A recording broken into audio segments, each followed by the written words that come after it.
आप सुन रहे हैं श्री रामचरितमानस का सुंदरकांड भाग 76। सीता जी को देखकर हनुमान जी उन्हें मन ही में प्रणाम किया। उन्हें बैठे ही बैठे रात्रि के चारों पैर बीत जाते हैं। शरीर दुबला हो गया है। सिर पर जटाओं की एक लट है। हृदय में श्री रघुनाथ जी के गुण समूह का स्मरण करती रहती है। श्री जानकी जी नेत्रों को अपने चरणों में लगाए हुए है, नीचे की ओर देख रही है और मन में श्री राम जी चरण कमलों में लीन है। जानकी जी को दुखी देखकर पवन पुत्र हनुमान जी बहुत ही दुखी हुए। हनुमान जी वृक्ष के पत्तों में छिप रहे और विचार करने लगे कि है भाई, क्या करूं, इनका दुख कैसे दूर करूं। उसी समय बहुत सी स्त्रियों के साथ लिए सज धज कर रावण वहां आया। उस दुष्ट ने सीता जी को बहुत प्रकार से समझाया, साम दान व्यय और वेद दिखाया। रावण ने कहा, है सुमुखी, है सयानी, सुनो, मंदोदरी आदि सब रानियों को मैं तुम्हारी दासी बना दूंगा। ये मेरा प्रण है। तुम एक बार मेरी ओर देखो तो सही। अपने परम स्नेही कौशला दे श्री रामचंद्र जी का स्मरण करके जानकी जी तिनके की आड़ करके कहने लगी, हे दशमुख सुन, जुगनू के प्रकाश से कभी कमलिनी खिल सकती है। जानकी जी फिर कहती है, तो अपने लिए भी ऐसा ही मन में समझ ले। रे दुष्ट, तुझे श्री रघुवीर के बाण की खबर नहीं है। रे पापी, तू मुझे सूने में हर लाया है। रे अदम निर्लज, तुझे लज्जा नहीं आती।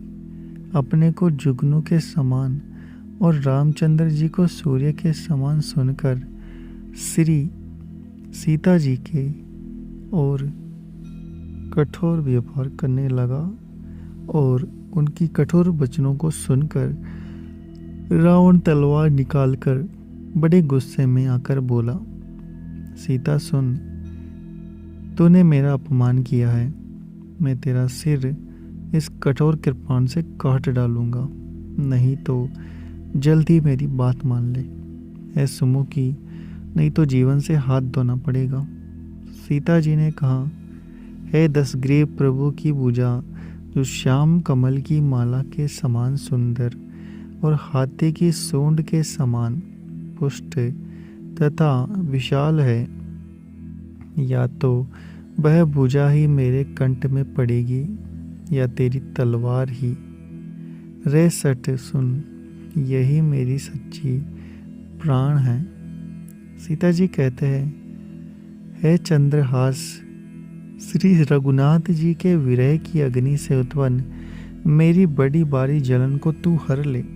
हे तलवार, तू शीतल, तीव्र और श्रेष्ठ धारा बहाती है। तू मेरे दुख के बोझ को हर ले। सीता जी के ये वचन सुनते ही वह मारने दौड़ा। तब मैं दानव की पुत्री मंदोदरी ने नीति कहकर उसे समझाया। तब रावण ने सब राक्षसियों को बुलाकर कहा कि जाकर सीता को बहुत प्रकार से भेद दिखलाओ।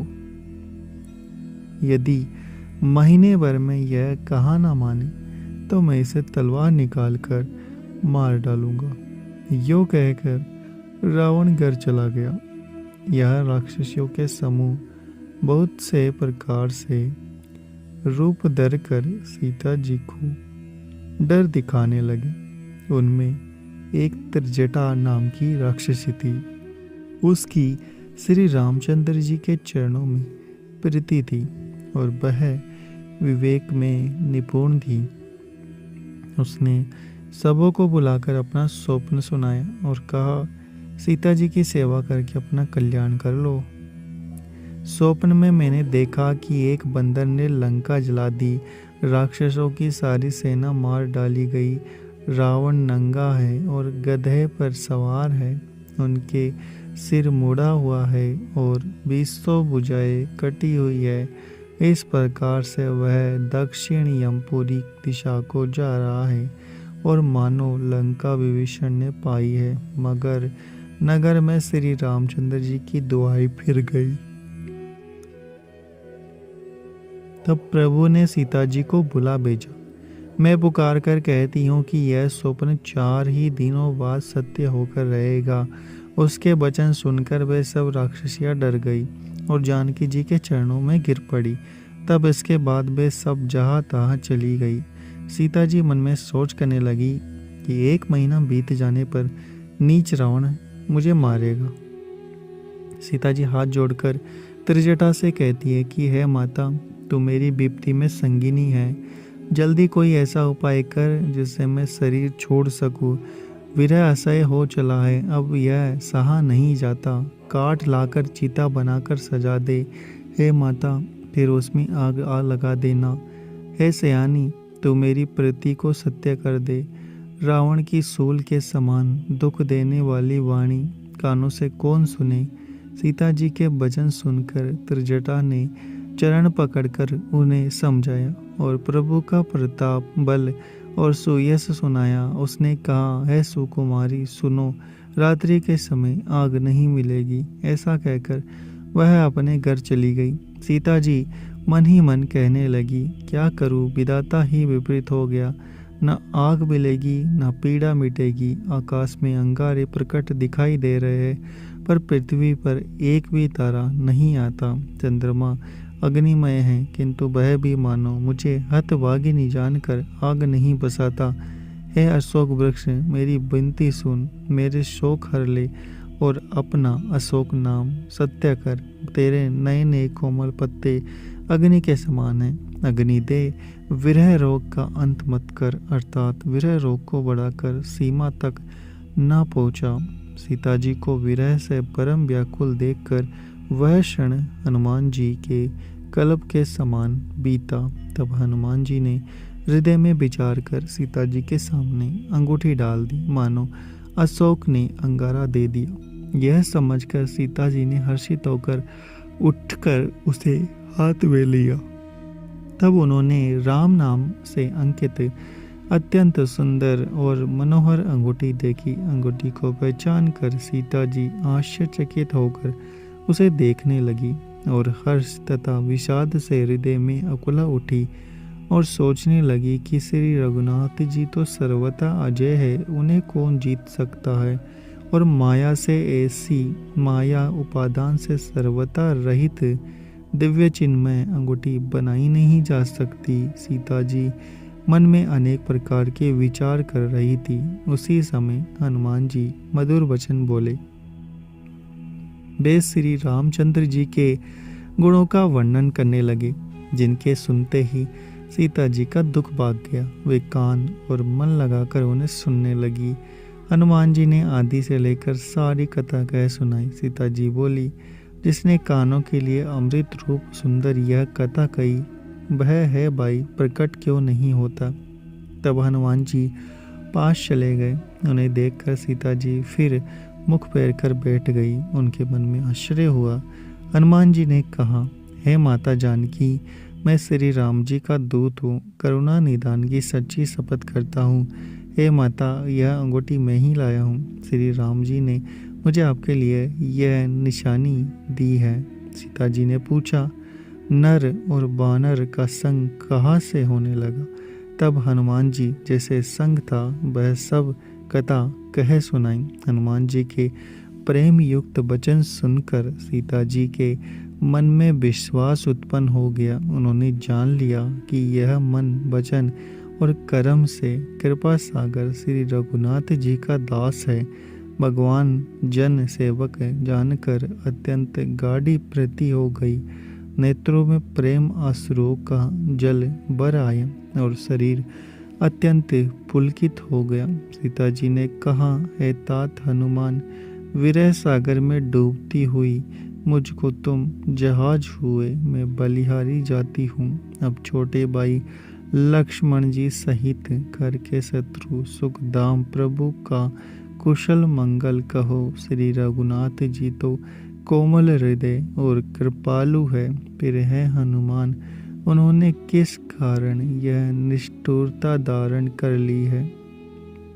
सेवक को सुख देना उनकी स्वाभाविक बान है। वे श्री रघुनाथ जी क्या कभी मेरी याद करते हैं? हे तात, क्या कभी उनके कोमल सावले अंगों को देखकर मेरे नेत्र शिथिल होंगे? मुंह से वचन नहीं निकलता, नेत्रों में विरह के आंसुओं का जल भर आया। बड़े दुख से वे बोली, हाँ नाथ, आपने मुझे बिल्कुल ही भुला दिया। सीता जी को विरह से परम व्याकुल देखकर हनुमान जी कोमल और विनीत वचन बोले, हे माता, सुंदर कृपा के दाम प्रभु भाई लक्ष्मण जी के सहित शरीर से कुशल है, परंतु आपके दुख से दुखी है। हे माता, मन में ग्लानि न मानिए, मन छोटा करके दुख न कीजिए। श्री रामचंद्र जी के हृदय में आपने दुना प्रेम है। हे माता, आप धीरज धर कर श्री रघुनाथ जी का संदेश सुनिए। ऐसा कहकर हनुमान जी प्रेम से गदगद हो गए। उनके नेत्रों में प्रेम अश्रु का जल भराया। हनुमान जी बोले, श्री रामचंद्र जी ने कहा है कि हे सीते, तुम्हारे वियोग मेरे लिए सभी पदार्थ प्रतिकूल हो गए हैं। वृक्षों के नए नए कोमल पत्ते मानो अग्नि के समान, रात्रि काल रात्रि के समान, चंद्रमा सूर्य के समान और कमलों के वन बालों के वन के समान हो गए हैं। मेघ मानो खोलता हुआ तेल बरसाते हैं। जो हित करने वाले थे वे ही अब पीड़ा देने लगे हैं। त्रिविध शीतल मंद सुगंध वायु सांप के समान, श्वास के समान जहरीली और गर्म हो गई है। मन का दुख कह कर डालने से कुछ भी घट जाता है, पर कहूँ किससे, यह दुख कोई जानता नहीं। हे प्रिय, मेरे और तेरे प्रेम का तत्व एक मेरा मन ही जानता है और वह मन सदा तेरे ही पास रहता है। बस मेरे प्रेम का सार इतने में ही समझ ले कि प्रभु का संदेश सुनते ही जानकी जी प्रेम में मग्न हो गई और उन्हें शरीर की शुद्धि न रही। हनुमान जी ने कहा, हे माता, हृदय में धैर्य धारण करो और सेवकों को सुख देने वाले श्री रामचंद्र जी का स्मरण करो। श्री रघुनाथ जी प्रभुता को हृदय में लाओ और मेरे वचन सुनकर कायरता को छोड़ दो। राक्षसों के समूह पतंगों के समान और श्री रघुनाथ जी के बाण अग्नि के समान हैं। हे माता, हृदय में धैर्य धारण करो और राक्षसों को जला ही समझो। श्री रामचंद्र जी ने यदि खबर पाई होती तो वे विलंब ना करते। जानकी जी, रामबाण रूपी सूर्य के उदय होने पर राक्षसों की सेना रूपी अंधकार कहाँ रह सकता है। हे माता, मैं आपको अभी यहाँ से लेवा जाऊँ, पर श्री रामचंद्र जी की शपथ है, मुझे प्रभु की आज्ञा नहीं है। अतः हे माता, कुछ दिन और धीरज धरो। श्री रामचंद्र जी बानरों सहित यहाँ आएंगे और राक्षसों को मारकर आपको ले जाएंगे। नारद आदि ऋषि मुनि तीनों लोकों में उनका यश गाएंगे। सीता जी ने कहा, हे पुत्र, सब बानर तुम्हारे ही समान होंगे। राक्षस तो बड़े बलवान योद्धा है, अतः मेरे हृदय में बड़ा भारी संदेह होता है कि तुम जैसे बंदर राक्षसों को कैसे जीतेंगे।